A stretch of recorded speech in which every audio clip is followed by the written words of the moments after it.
ಎಲ್ಲರೂ ಆ ದೇವಿಗೆ ಎಲ್ಲ ಯಾವುದೇ ರೀತಿಯಿಂದ ಏನೋ ಬಂದರೂ ಕೂಡ ನಡ್ಕೊಂಡು ಇದು ಮಾಡ್ತಾ ಇದ್ದಾರೆ. ಎಲ್ಲರಿಗೂ ಒಳ್ಳೇದು ಮಾಡಿದ್ದಾರೆ ಆ ದೇವಿ.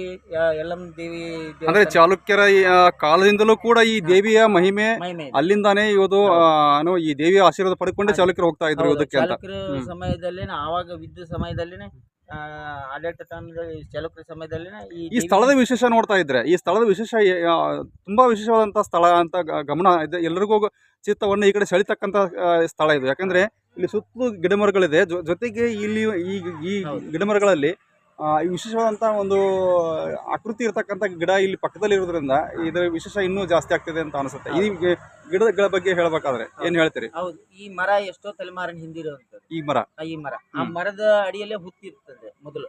ಹಾವಿನ ಹುತ್ತಿನಿಂದ ಆಕಿ ಅಮ್ಮ ನೆಲೆಸಿರುವಂತದ್ದು. ಹುತ್ತಿನಿಂದ ಬಂದಿರುವಂತದ್ದು. ಶಿವ ಮತ್ತೆ ಪಾರ್ವತಿ ಉರ್ಮಂಡಲಮ್ಮ ದೇವಿನ ಅಲ್ಲಿ ಪ್ರತಿಷ್ಠಾಪನೆ ಮಾಡಿ ಅವತ್ತಿನ ಕಾಲದಿಂದ ಮಾಡ್ಕೊಂಡು ಬಂದಿರುವಂತದ್ದು. ಶಕ್ತಿ ಇರೋದೇ ಈ ಮರದಲ್ಲಿ. ಅಮ್ಮ ನೆಲೆಸಿರೋದೇ ಈ ಮರದ ಬುಡದಲ್ಲಿ. ಹಂಗಾಗಿ ಆಕಿ ದೇವಸ್ಥಾನ ಗುಡಿ ಬೇಡ ಅಂತ ಹೇಳ್ತಾಳೆ ಅಮ್ಮ.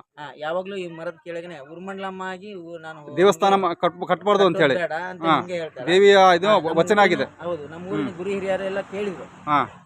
ಅಮ್ಮನ್ ಕೇಳುವಾಗ ದೇವಸ್ಥಾನ ಗುಡಿ ಬೇಡ ಅಂತ ಹೇಳ್ತಾಳ ಅಮ್ಮ. ಬೇಡ ಅಂತ ಹೇಳ್ತಾಳೆ ಅಮ್ಮ. ಗುಡಿ ಬೇಡ, ಕಟ್ಟಕ್ ಹೇಳ್ತಾ ಇದ್ದಾಳ.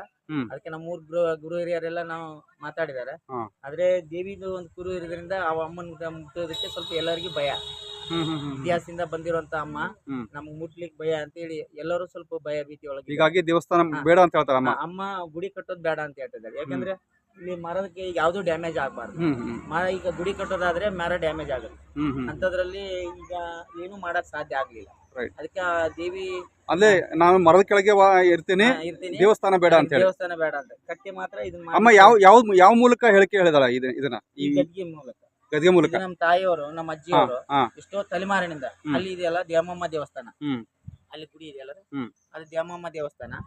ನಮ್ಮ ಅಜ್ಜಮ್ಮರಿಂದ ಈ ಪಿತ್ರಾರ್ಜಿತ ನಮ್ಮ ಅಜ್ಜಮ್ಮರ ಕಾಲದಿಂದ ನಾವು ಅಮ್ಮನ ಸೇವೆ ಮಾಡ್ಕೊಂಡು ಬಂದಿರುವಾಗ ಈಗ ನಮ್ಮ ಅಜ್ಜಿಯವರು ಈ ಗದ್ಗೆ ಹಿಡಿದು ಕೇಳ್ತಿದ್ರು. ಮತ್ತೆ ಈಗ ನಮ್ಮ ಅಜ್ಜಿ ಆದ್ಮೇಲೆ ನಮ್ಮ ಇನ್ನೊಬ್ರು ನಮ್ಮ ತಂದೆ ತಾಯಿಯವ್ರು ಕೇಳ್ತಿದ್ರು. ನಮ್ಮ ತಂದೆ ತಾಯಿ ಆದ್ಮೇಲೆ ದೇವಕ್ಕಮ್ಮ ಅಂತೇಳಿ, ದ್ಯಾಮಮ್ಮ ಆದ್ಮೇಲೆ ದೇವಕ್ಕವ್ವ ಆದ್ಮೇಲೆ ನಮ್ಮ ಅಜ್ಜಿಯವರು ತೀರ್ಕೊಂಡ್ರು ದೇವಕ್ಕವ್ವ. ಮತ್ತೆ ನಮ್ಮ ತಾಯಿಯವರು ನೋಡ್ತಾ ಕೇಳ್ತಾ ಇದಾರೆ. ಅವರೇ ಕೇಳ್ತಾ ಇದ್ರು. ಅದ್ರ ಮುಖಾಂತರ ಹೇಳಿಕೆ ಅಮ್ಮ ಹೇಳ್ತಾ ಇದ್ರು. ಉರ್ಮಂಡಲಮ್ಮ ದೇವಿ ಹೇಳಿದಾರೆ.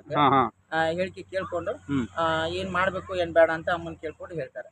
ಒಟ್ಟಾರೆ ಶಕ್ತಿ ದೇವತೆ ಅಂತ ಉರ್ಮಂಡಲಮ್ಮ ದೇವಿಯನ್ನು ಕರೀತಾರೆ ಎಲ್ರು.